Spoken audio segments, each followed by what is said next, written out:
რუსთავში დევნილი ოჯახების განსახლების მიზნით თანამედროვე სტანდარტების შესაბამისი საცხოვრებელი კომპლექსის მშენებლობა მიმდინარეობს. ბინებს 800 დევნილი ოჯახი მიიღებს. პროექტის ფარგლებში 4 კორპუსი შენდება. საცხოვრებელი კომპლექსის ტერიტორიაზე სტადიონის, ბავშვთა გასართობი მოედნისა და სავარჯიშო სივრცეების მოწყობა იგეგმება.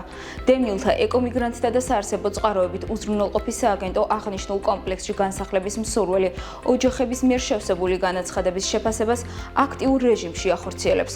თითოეულ დევნილ ოჯახს კანონმდებლობის შესაბამისად წინასწარი ქულა ენიჭება. პროცესის დასრულების შემდეგ კომისია განსაზღვრავს, რამდენქულიანი ოჯახები დაექვემდებარებიან მონიტორინგს. მშენებლობა სახელმწიფო ბიუჯეტიდან ფინანსდება და მისი ღირებულება 80,971,596 ლარს შეადგენს. სამშენებლო სამუშაოების მიმდინარეობას ოკუპირებული ტერიტორიებიდან დევნილთა შრომის, ჯანმრთელობისა და სოციალური დაცვის მინისტრის მოადგილე გიორგი ცაგარეიშვილი და დევნილთა სააგენტოს დირექტორი დავით კაიკაციშვილი ადგილზე გაეცნენ.